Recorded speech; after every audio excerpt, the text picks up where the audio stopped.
Here's more wrestling news for January 13th, 2023. And we're starting off with AEW, and during this week's Dynamite, Adam Cole made his return in his first appearance in nearly 5 months. In an era where so much is leaked online, fans were shocked to see the former NXT champion on the show, and Cole went to great lengths to keep it a secret. After Cole's return, chauffeur Boz tweeted a photo of Cole hiding on the floor in the backseat of his vehicle, complete with a hoodie and sunglasses to hide his face. Cole may have been feeling pretty sore from being in such an uncomfortable position, but the pop he got on Dynamite will have made up for it, and now the Owen Hart Foundation Men's Tournament winner is back on TV. This month we'll see WWE host its annual Royal Rumble, which as always will be headlined by the 2 titular Rumble matches. There's been plenty of reports to suggest that Cody Rhodes will be in the men's match and is the favorite to win the whole thing, but who else will be in San Antonio on January 28th? Well, PW Insider reports that Edge, a 2-time Royal Rumble winner, is penciled in to appear at the event, which would mark his 4th Rumble return after 2010, 2020, and 2021. Edge hasn't been seen since losing to Finn Balor at Extreme Rules, and his wife Beth Phoenix is also being reported to be a part of the Rumble Premium Live event. The Glamazon has competed in 3 Rumbles, one of which being a men's Rumble in 2010, though it should be stressed that her role for this year's show has not been confirmed. Doudrop is also reported to be returning at the event in what will be the Scottish superstar's first appearance in September following a battle with a serious illness. Logan Paul's name has been rumored for a Rumble return ever since he went down with an injury at Crown Jewel, and PW Insider notes that he has been talked about for a Rumble return if he's cleared to wrestle. After his meniscus injury and MCL tear, it was said that Paul would be back in time for the Royal Rumble, but fans will have to see whether he appears and what other surprises are in store for later this month. Which WWE superstars are you most excited to see return at the Royal Rumble? And who do you want to see win the men's and women's matches? Let us know in the comments. Back to AEW, as the company is home to plenty of former WWE superstars, with some fans mocking the promotion's initials as standing for All Ex-WWE. Of course, not every former superstar is signed with Tony Khan, but one name was around for this week's Dynamite. Eagle-eyed fans will have spotted that during the segment with Freddie Prinze Jr. and Ken Jeong, that the camera panned and revealed that Chris Masters was also in the crowd. On Twitter, the Masterpiece confirmed that it was indeed him, sharing a video of himself at the event. Masters made his WWE debut in 2005, but never held a title for the company, but would later work for Impact and is now with the NWA, where he is a former 2-time NWA National Champion. Do you think that Masters should seek a role in AEW, or would you be disappointed that he wouldn't be in WWE? Perhaps he should stick with the NWA? Sound off in the comments.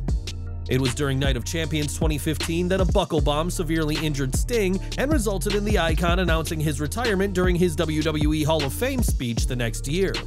Once Sting left WWE though, it wasn't long until he made a new home in AEW, and Tony Khan is thrilled to have the legendary wrestler on board. Speaking to D Magazine, Khan addressed Sting's run in WWE, which he believes didn't show what he is capable of. He definitely had a lot more to offer than he'd be asked or allowed to show.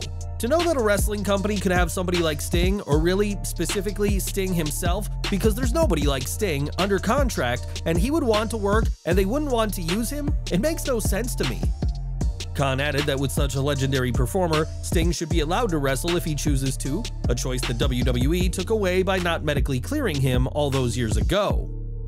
I don't care what company it is, what time, I don't care how many people you have under contract. If Sting wants to be active and you have Sting on your roster, why wouldn't you utilize him? Sting would have a total 4 matches with WWE in 2015 and boasts a 2-2 record with the company. And while the Icon has said himself that he knows his retirement is coming up, Tony Khan is happy to utilize the legendary wrestler. It's safe to say that CM Punk is not a popular man in AEW given his comments about the company and some on the roster following All Out.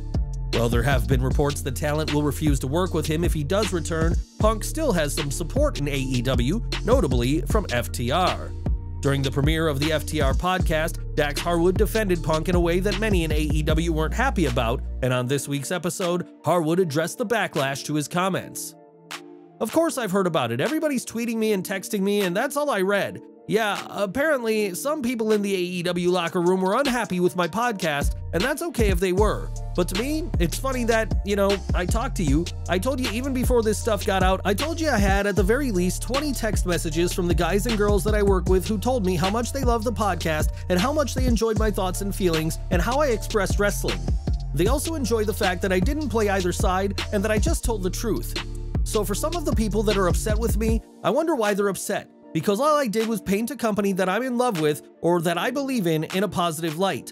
All I did was paint a few people that were in the news in a positive light. Because at the core, I believe that they are all good people. But I guess some people weren't happy that I was maybe expressing the true human being that CM Punk is, or maybe they were unhappy that I was expressing the true human beings that the Young Bucks or Kenny Omega or whoever was. Maybe that's it too.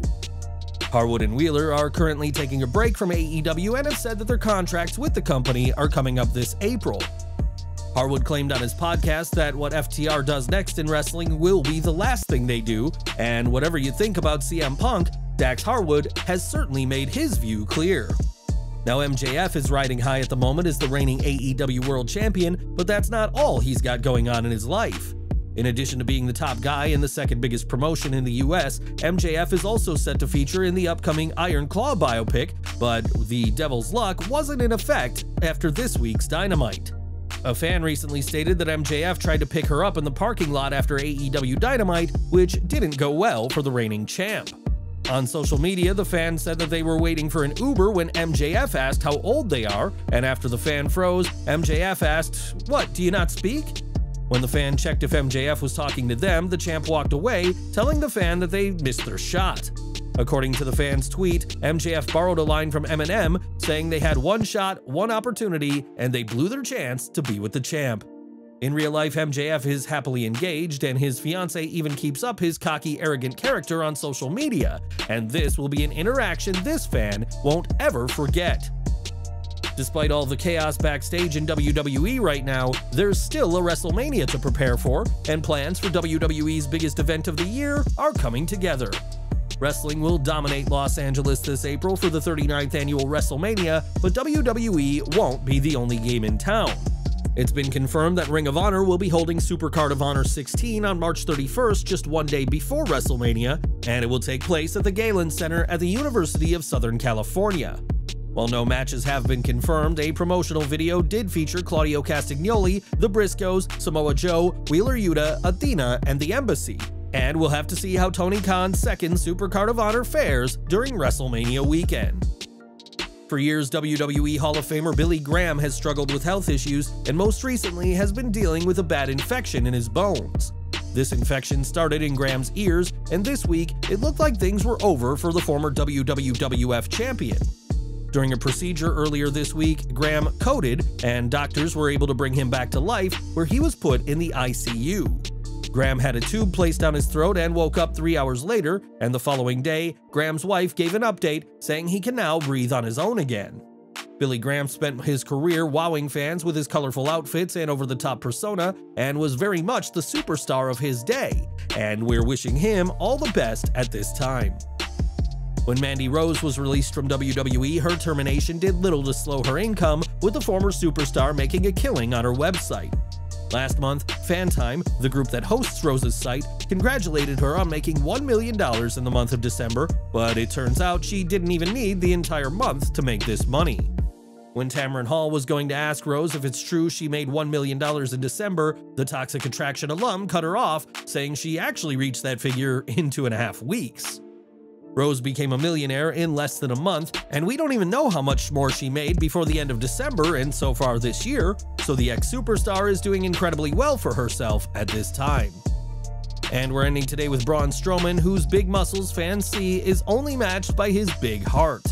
In 2021, Darrell Brooks drove an SUV through a crowd at the annual Christmas parade in Waukesha, Wisconsin, killing 6 people and injuring 2. The tragedy has resulted in Brooks being sentenced to life in prison without the possibility of parole, and now Strowman has honored one victim of the tragedy.